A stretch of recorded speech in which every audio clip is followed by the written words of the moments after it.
Jessa Marlowe had never imagined her life would come down to this. Standing outside a dingy apartment complex with everything she owned stuffed into one fraying duffel bag. Her breath curled in the cold evening air as she pressed a protective hand to her small, swelling stomach. 7 months pregnant, homeless by sunset, out of money by sunrise. She was officially done. Done with love, done with trusting people, done with hoping her life might unfold the way she once dreamed it would. You and your fantasies, her ex had once sneered. You're not the kind of woman men choose for forever. Then he had chosen a one-way flight out of her life the moment he learned about the baby. So no, Jessa didn't believe in second chances.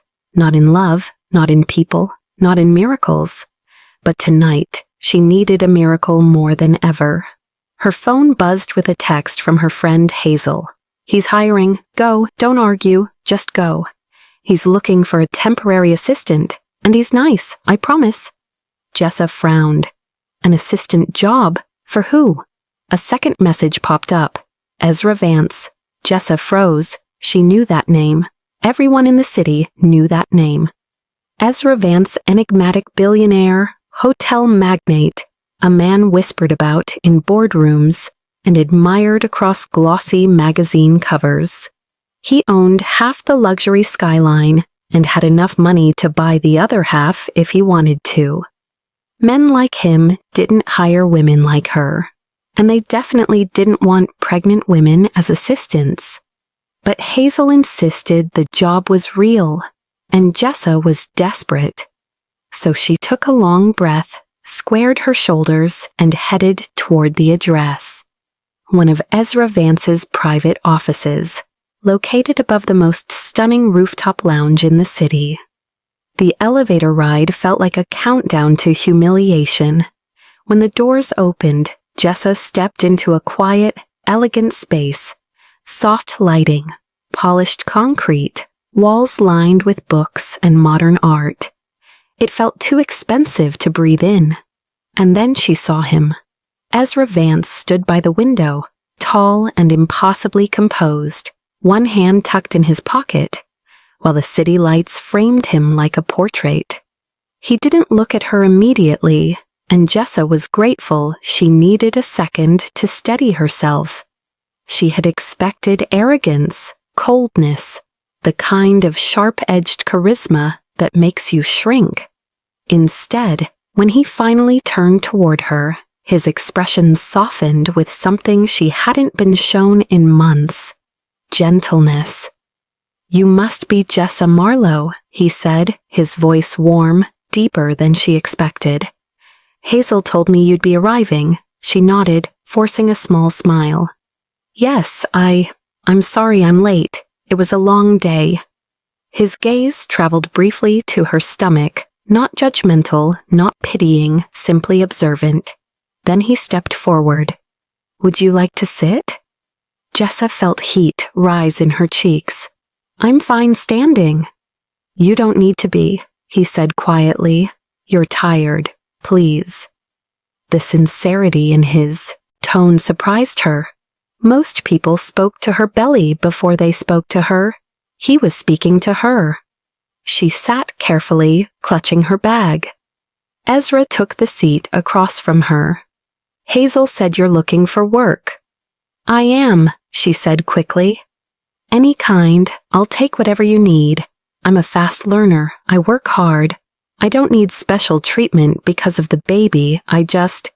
You need stability," he finished softly. "Not judgment." Her throat tightened. He leaned back, studying her not with scrutiny, but with quiet concern. "Hazel also said you're not in a safe situation anymore." Jessa stiffened. "I don't want pity." "I don't offer pity," Ezra said. "Only opportunities." She blinked. "Opportunities?" He folded his hands. "Before we talk job details, I need one thing from you." Here it comes, she thought bitterly. The conditions, the disclaimers, the rejection. "What is it?" she asked. Honesty, he said. She exhaled. I can do that. Good. He nodded once. Then tell me something honestly without rehearsing an answer. Her pulse quickened. Are you alone in this? He asked quietly. Truly alone? Jessa swallowed hard. Yes. He nodded, no shock, no pity, just acceptance. And are you done letting men hurt you? Her eyes stung. Completely. Ezra leaned forward, his voice lower now. Then let me offer you something, not because you're fragile, and not because you need rescuing, but because I think you deserve a chance to rebuild. Jessa's breath caught. What are you offering? A job, he said. One that pays well, one that gives you time to rest and prepare for your baby. One where no one will judge your situation. Her heart hammered. And, he added, his gaze steady on hers, a place to stay until you get back on your feet.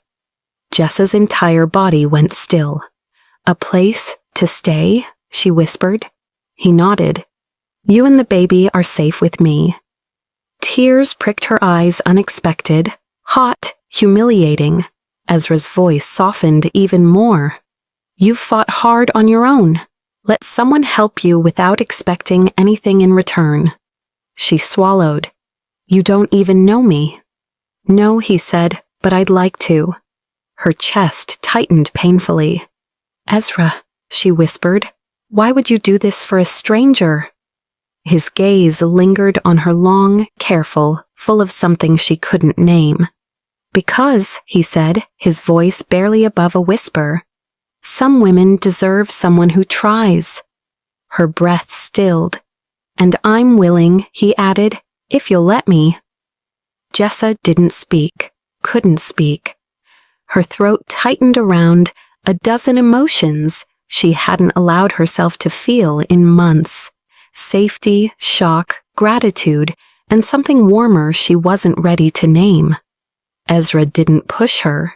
He simply waited, hands relaxed, eyes patient, as though giving her silence was another act of care. Finally, Jessa managed, I don't understand you. He smiled softly. Most people don't. That's not what I mean, she whispered. I mean, why me? You could hire anyone. You could help anyone. I know. He leaned back slightly. But I didn't want anyone else. Her breath hitched. He didn't say it with flirtation. He said it with sincerity, powerful enough to feel like a hand around her heart. Jessa wiped her cheek quickly. I don't want charity. I can work, really work. I know you can, Ezra said. And I'm not offering charity. I'm offering a partnership. I handle the stability. You handle the job. We build trust from there. She swallowed. I don't even know if I trust myself anymore. Then trust me first, he said gently. No one had said those words to her without manipulation, without expectation, without a hidden threat. Yet Ezra's voice held nothing but quiet steadiness. Jessa inhaled shakily. And staying at your place? That's too much. It's a guest house, he corrected softly. Private, safe, quiet. I designed it for people who need a place to breathe. A place to breathe. She hadn't breathed in months. What if I'm too much trouble? She whispered. Ezra's eyes warmed in a way she'd never seen from a man before. You're pregnant, Jessa, not trouble. Her lips trembled. My ex said I was. He was wrong. Ezra's jaw tightened. And you don't have to let one man's cruelty define what you deserve.